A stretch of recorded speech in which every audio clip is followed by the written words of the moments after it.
नमस्कार। स्वागत है आप सबका राजनीति के इस अखाड़े में। मेरा नाम है अजय सेतिया। मित्रों, चीफ जस्टिस डीवाई चंद्रचूड़ और प्रधानमंत्री नरेंद्र मोदी की गणेश पूजा की तस्वीर ने बवाल मचा रखा है। यह तस्वीर चीफ जस्टिस डीवाई चंद्रचूड़ के घर की है। इस तस्वीर को देखकर राजनीति और न्यायपालिका की सेक्युलर लॉबी में आग लग गई है।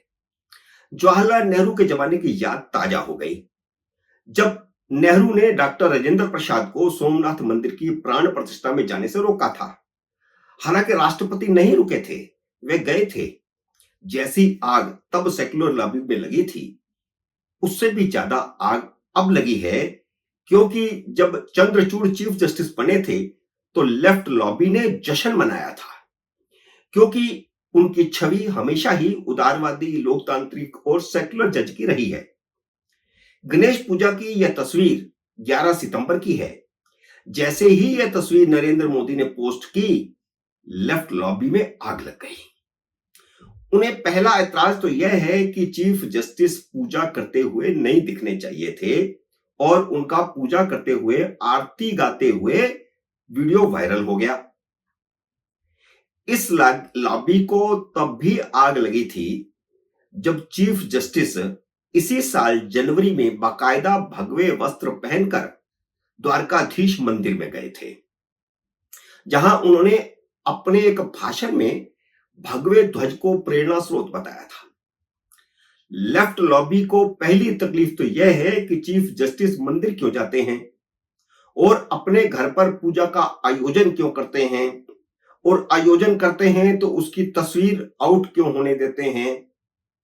हालांकि उन्हें तब कोई एतराज नहीं होता अगर चीफ जस्टिस डीवाई चंद्रचूड़ उन्हें इफ्तार पार्टी पर अपने घर बुलाते हैं।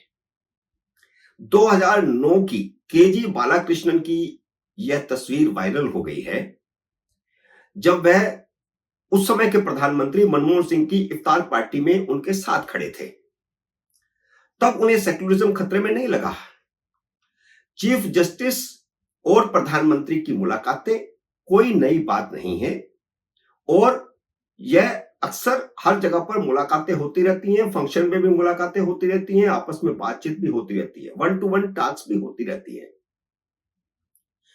लेकिन इनको ऐतराज इस बात का हो गया कि ये घरेलू फंक्शन में क्यों चले गए प्रधानमंत्री। चीफ जस्टिस ने बुलाया, वो मना नहीं कर पाए। क्यों करना चाहिए था मना, वे चले गए। इसी लेफ्ट लिबरल लॉबी ने कभी ऐतराज नहीं किया जब इंदिरा गांधी कांग्रेसी सांसद को जज बना देती थी, रिटायर होने पर फिर सांसद बना देती थी, और सांसद बना करके इस्तीफा लेकर के जज बना देती थी।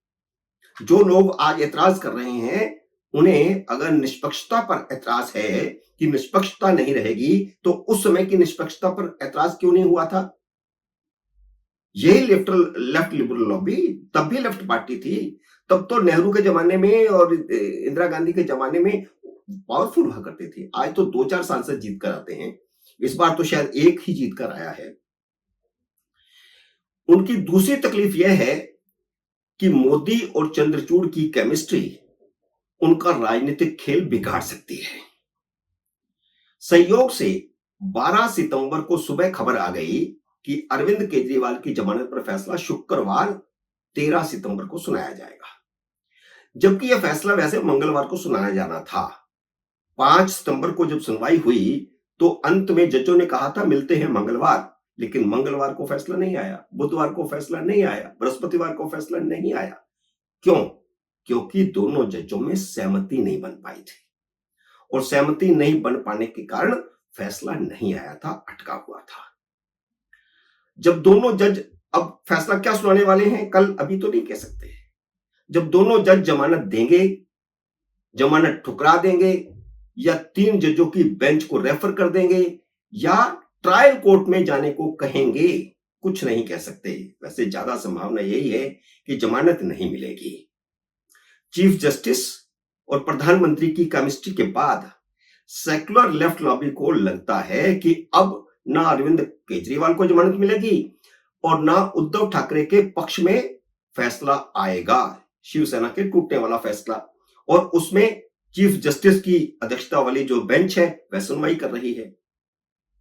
और उद्धव ठाकरे के प्रवक्ता तो इतने असहज हो गए इस तस्वीर को देख करके, मैं संजय राउत की बात कर रहा हूं, उन्होंने तो चीफ जस्टिस से कह दिया कि वह शिवसेना के विभाजन वाले केस की सुनवाई से खुद को अलग कर लें, क्योंकि वह मोदी के साथ दिखे हैं।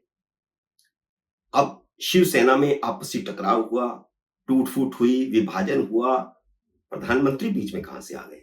वह देश के प्रधानमंत्री हैं। अगर वह सिर्फ नरेंद्र मोदी होते तो क्या चीफ जस्टिस उनको बुलाते? नहीं बुलाते।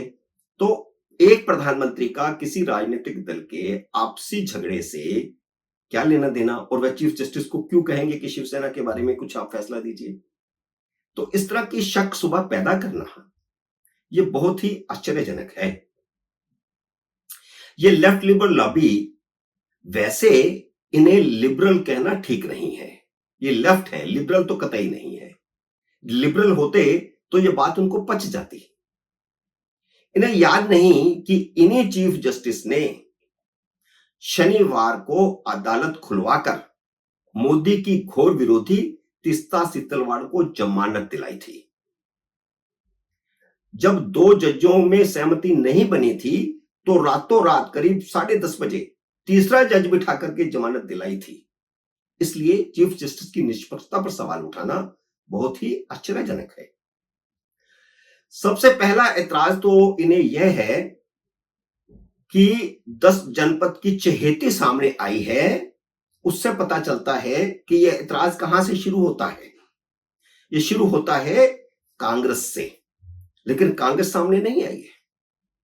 इंदिरा जयसिंह का मतलब ही 10 जनपद है। फिर प्रशांत भूषण और कपिल सिब्बल को तो भड़ास निकालने का मौका मिल गया कि चीफ जस्टिस पीएम के साथ दिखेंगे तो लोग क्या कहेंगे। ये कपिल सिब्बल ने कहा है। जब केजी बालाकृष्णन इफ्तार में दिखे थे तब लोगों ने क्या सोचा था? वैसे ये तीनों जज, प्रशांत भूषण, कपिल सिब्बल और इंदिरा जयसिंह, ये तीनों वकील श्री राम जन्मभूमि मंदिर की मुखालफत वाले वकील हैं। इन सब की सबसे बड़ी तकलीफ तो यह है कि चीफ जस्टिस के घर पर गणेश की मूर्ति ही क्यों स्थापित की गई। ऊपर से चीफ जस्टिस की बेंच ने आज पुणे में गणेश विसर्जन के समय ढोल ताशा समूहों पर लगी रोक हटा दी गई। हाईकोर्ट ने रोक लगाई थी कि 30 से ज्यादा लोग नहीं होने चाहिए। उसे आज सुप्रीम कोर्ट ने हटा दिया और कहा कि बजाने दो जितना बजाते हैं, पुणे का यह महत्वपूर्ण त्योहार है। आज उन्होंने यह किया है। इनकी प्रॉब्लम क्या है? ये सोचते हैं कि आज उन्होंने यह कर दिया, कल को दीपावली पर पटाखों चलाने की छूट दे देंगे। जो 3-4 साल से ये सेक्युलर लॉबी मैनेज कर रही थी, सुप्रीम कोर्ट प्रतिबंध लगा देती थी कि दिल्ली में आप पटाखे नहीं चलाएंगे क्योंकि प्रदूषण होता है। तो कल को क्योंकि वो तो दिवाली के बाद रिटायर हो रहे हैं, 10 नवंबर को रिटायर हो रहे हैं और दीपावली 1 नवंबर को है। तो आज उन्होंने ये पुणे में कहा है, पुणे के बारे में किया है गणेश विसर्जन के मौके पर, और कल को ये दीपावली पर फैसला दे देंगे। तो इसलिए सेक्युलर लॉबी जो है एकदम छटपटा गई है। संजय राउत, मनोज झा का रोना पीटना इसलिए शुरू हुआ है क्योंकि महाराष्ट्र विधानसभा के चुनावों से ठीक पहले मोदी चीफ जस्टिस के घर पर गणेश की आरती गाते दिखे हैं, वह भी महाराष्ट्रियन परंपरागत टोपी पहने हुए। इससे भाजपा को चुनावी फायदा हो सकता है। तो यह भी तकलीफ है एक सेक्युलर लॉबी की, इंडी अलायंस की। मित्रों, उम्मीद है मेरा ये वीडियो आपको पसंद आया होगा। इसे लाइक और शेयर कीजिए। अगर आपने मेरे यूट्यूब चैनल को अब तक सब्सक्राइब नहीं किया तो कृपया सब्सक्राइब करके अपना आशीर्वाद दीजिए। जल्दी मिलते हैं अगले वीडियो में किसी अन्य विषय के साथ। तब तक नमस्कार।